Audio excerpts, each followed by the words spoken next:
If there's anything that grinds my gears, it's listening to people talk about lifting light. There are only two legitimate reasons for lifting light, and going easy isn't one. The first reason for lifting light is one we're all aware of, we all do at some time or another, and that is size, physique. If you lift with less intensity but greater volume, you will emphasize the physique aspects of your strength training.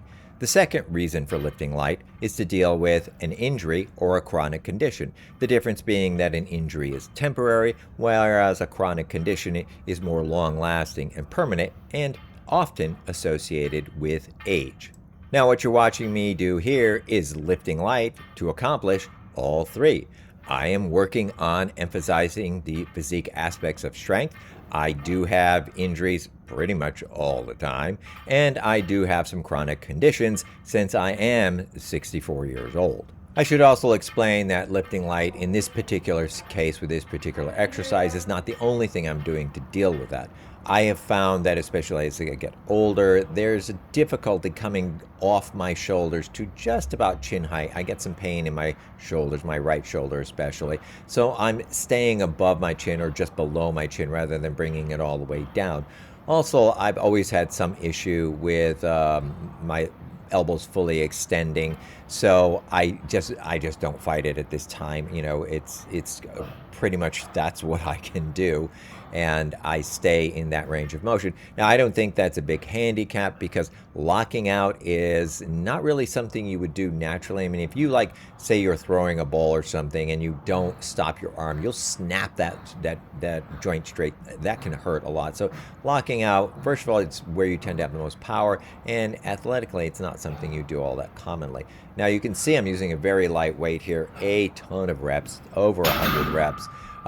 The advantage of doing that is that when you're lifting light, you can get so much deeper into fatigue. If you're doing a 90% weight, once you lose 10% of your force production, you're done. If you're doing a 50% weight, you can dig into half of your force production before you have to stop. Now, that little bit at the end that I just did, that's again, I'm kind of working. I do accept that I can't really straighten my elbows out, but I'm trying to make sure I get my shoulders to lock out. When I extend that fully overhead, what I feel is my shoulders locking out. My elbows, I don't feel my elbows locking out.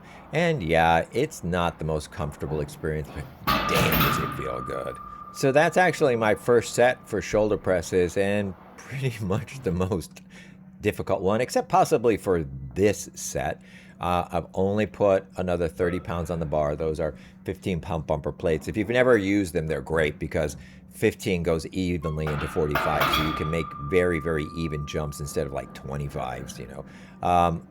This is going to be my second set, and I'm going to follow the same pattern, but I also want to explain something I'm doing here that I don't know if you've picked up on, is I am moving that bar fast, and this is making my 3-fer into a 4-fer, because moving fast, that catching the bar and immediately pushing it up as fast, as hard as I can, that is to create more of a strength aspect to this exercise.